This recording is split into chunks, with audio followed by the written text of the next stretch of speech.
ईमानदार सुनार। सूरजपुर नगर में एक सोने का व्यापारी था, उसका नाम था हरि सिंह। वह सोने के गहने बनाकर बेचता था। वह सोने में मिलावट नहीं करता था। उस बाजार में और भी सुनारों की दुकानें थी, लेकिन सबसे ज्यादा भीड़ हरि सिंह की दुकान पर ही रहती थी। बाकी दुकानदार हरि सिंह से बहुत परेशान रहते थे, क्योंकि वे मिलावट करके ज्यादा मुनाफा कमाना चाहते थे। एक दिन हरि सिंह रात के समय अपनी दुकान बंद करके घर जा रहा था। तब वहाँ के कुछ सुनारों ने उसे बुलाया और कहा, भाई तुम तो हम सबका धंधा बंद करवा दोगे। तुम भी हमारी तरह सोने मिलावट करके मोटा पैसा बना सकते हो। इतनी ईमानदारी से तुम्हें मिलता ही क्या होगा। उनकी बात सुनकर हरि सिंह के मन में लालच आने लगा। वह यही सब सोचता हुआ घर पहुँचा। घर पर उसकी बेटी, जिसकी उम्र 5 साल थी, वह आकर अपने पिता के गले लग गई। हरि सिंह ने उससे बहुत प्यार किया, तभी उसकी पत्नी विभा उसके लिए खाना ले आई। आज विभा हरि सिंह को देख रही थी। उसका मन खाने में नहीं है। हर दिन हरि सिंह विभा के बनाए खाने की तारीफ करता था, लेकिन आज उसे खाना कैसा लगा ये भी उसने नहीं बताया। विभा उसके पास बैठ गई और बोली, आज खाना अच्छा नहीं बना क्या? हरि सिंह जैसे किसी नींद से जगा, उसने कहा, नहीं नहीं, खाना तो बहुत अच्छा है। शायद मेरा ध्यान ही कहीं और था। विभा, मैं तुमसे कुछ बात करना चाहता हूँ। तुम मेरी हालत जानती हो, हम लोग केवल अपने खर्चे ही चला पाते हैं। ऐसे में मेरे साथ के दुकान वाले पहले से बहुत अमीर हैं, क्योंकि वे सोने में मिलावट करते हैं, जिसका पता ग्राहक को कभी नहीं लगता। इस तरह वे उस गहने की 4 गुना कीमत वसूल कर लेते हैं। विभा बोली, आप साफ साफ बताइए बात क्या है। ये सुनकर हरि सिंह बोला, आज कई दुकानदारों ने मुझे रोक कर कहा कि मुझे भी मिलावट करनी चाहिए। मैं भी सोच रहा हूँ, अगर थोड़ी सी मिलावट कर ली जाए तो किसी को क्या पता लगेगा। इतने सालों में विश्वास मैंने कमाया है, उसे अब इस्तेमाल करना चाहिए, हम भी अमीर बन जाएंगे। विभा, हमारी बच्ची का भी तो भविष्य है, उसके लिए भी हमें पैसे जोड़ने हैं। विभा ये सुनकर बहुत आश्चर्यचकित हो गई। उसने कहा, मुझे समझ नहीं आता, आज तक आप बिल्कुल ईमानदारी से चलते थे। आप पर लोग भरोसा करते हैं, आज आपको क्या हो गया? आज मन में ये बेईमानी का ख्याल कैसे आ गया? हरि सिंह ने झुंझलाते हुए कहा, अरे तुम तो कुछ समझ ही नहीं रही हो।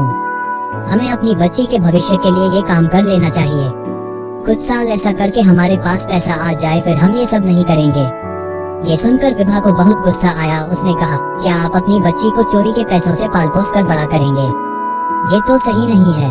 लेकिन हरि सिंह अपनी जिद पर अड़ा था। वह किसी भी कीमत पर अमीर बनना चाहता था।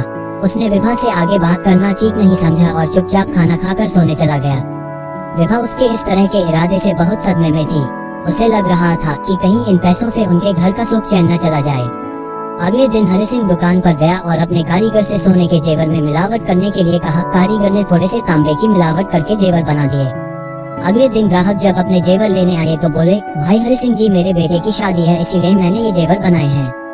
हम लोगों में रिवाज है कि बहू के मायके में ज्यादा से ज्यादा जेवर लेकर जाते हैं, जिससे हमारी शान बढ़ जाए।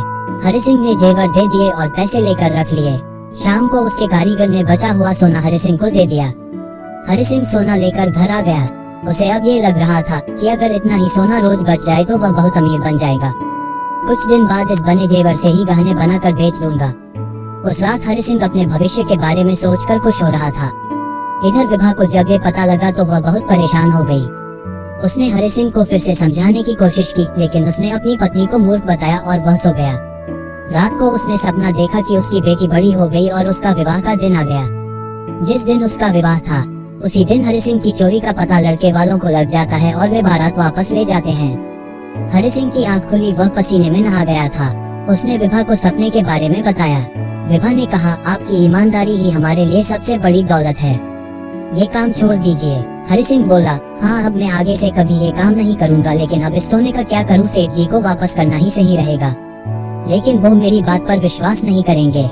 विभा ने कहा, तुम कल उनके घर चले जाओ और ये वापस करके माफी मांग लेना या कोई बहाना लगा देना। अगले दिन हरि सिंह दुकान पर गया। उसका दुकान पर मन नहीं लग रहा था। वह सारा दिन सोचता, लेकिन उसे तो सेठ जी का पता मालूम ही नहीं था। रात के समय वह दुकान बंद करके घर जा रहा था। तभी उसका ध्यान एक शादी समारोह में गया। वहाँ काफी भीड़ थी। वह भी वहाँ देखने पहुँच गया। लड़की के पिता गुस्से में अपने संगी से लड़ रहे थे। आप ये नकली गहने लेकर हमारी लड़की को अपने घर की बहू बनाने आए थे, आपको शर्म आनी चाहिए। जब हरि सिंह ने देखा तो ये तो वही सेठ जी थे और वहीं पास में सारे जेवर रखे थे। सेठ जी ने कहा, आप एक काम कीजिए, अपने जान पहचान के किसी सुनार को बुलाइए, उससे गहनों की जांच करवाइए।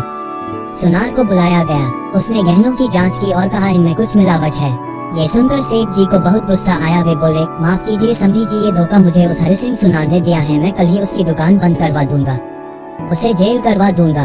तभी हरि सिंह आगे आया और बोला, सेठ जी आपके गहनों में गलती से मिलावट हो गई। गहने बन नहीं पा रहे थे, उनकी मजबूती के लिए हमें मिलावट करनी पड़ी। मैं सोना साथ में लेकर आपको ढूंढ रहा हूँ। अपा का कोई पता नहीं था। तभी अचानक मैं यहाँ शादी में आ गया, मुझे माफ कर दीजिए। ये रहा आपका सोना। ये कहकर हरि सिंह ने सोना सेठ जी को दे दिया।